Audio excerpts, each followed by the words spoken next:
বাংলাদেশ ক্রিকেটে নীরবতায় কাটানো সরব-অধ্যায় মাহমুদুল্লাহ রিয়াদ। বর্তমান ফর্ম কলঙ্ক ছাপিয়েও এক বিস্তৃত ছোট গল্প, যার নেই কোনো বিকল্প। সে ছোট গল্পেরও শেষ আছে, তবুও গল্পগুচ্ছ তো আর থেমে থাকে না, বাক্যের পর বাক্য থাকে বহমান।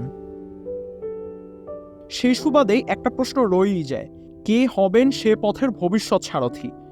সে হিসেবে আজ সব থেকে ছোট ফরম্যাটেই থাকি।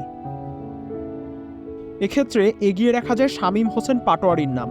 24 বছর বয়সী তরুণ, মূলত মিডল অর্ডার ব্যাটার। 19 আন্তর্জাতিক টি-20 ম্যাচে 21.16 গড়ে, যার সংগ্রহ 254 রান, যেখানে আছে এক অর্ধশতক। বিভিন্ন ঘরোয়া ম্যাচ খেলে অভিজ্ঞতা তার 85 ম্যাচের, যেখানে 5 অর্ধশতকের সাথে আছে 8 উইকেট। এছাড়া গত 3 বিপিএলে তার স্ট্রাইক রেট বেশ উল্লেখযোগ্য, তা যথাক্রমে 130.69, 140 ও 135.65, যা তার মারকুটে ব্যাটিংয়ের ধারণা দেয়।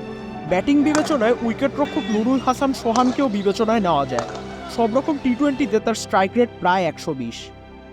সুশাসন, সুদৃঢ় আর্থিক ভিত্তি, সুচিন্তা, সবার জন্য সিটি ব্যাংকই ভরসা। 187 ম্যাচব্যাপী ক্যারিয়ারে রান তার 2500-এরও বেশি। ক্যারিয়ার সেরা তার অপরাজিত 79, প্রায় 22 গড়ে ব্যাট করেছেন তিনি। অলরাউন্ডার মোসাদ্দেক হোসেন সৈকতকেও বিবেচনায় নেওয়া যায়। আন্তর্জাতিক ক্রিকেটে 114 স্ট্রাইক রেটে তার রান 389, যেখানে ক্যারিয়ার সেরা তার 48, গড় তার 18.52। বল হাতেও একবার 5 উইকেট সহ তার আছে 18 উইকেট। তাছাড়া সব রকম টি-20তে 151 ম্যাচে তার আছে 61টি উইকেট। এখনের জন্য কিছুটা আগে ব্যাট হাতে নামবার কথা ভাবলে আফিফ হোসেনকেও বিবেচনায় নেওয়া যায়। সব রকম টি-20তে আফিফের সংগ্রহ 179 ম্যাচে 3000-এরও বেশি রান, যেখানে তার স্ট্রাইক রেট প্রায় 124। তাছাড়া চমৎকার বিপিএল ক্যারিয়ার ছাপিয়েও লঙ্কান লিগে তার স্ট্রাইক রেট 131.48। তবে তাকে ব্যাটিং অর্ডারে কিছুটা উপরের দিকে ব্যবহার করাই হবে শ্রেয়।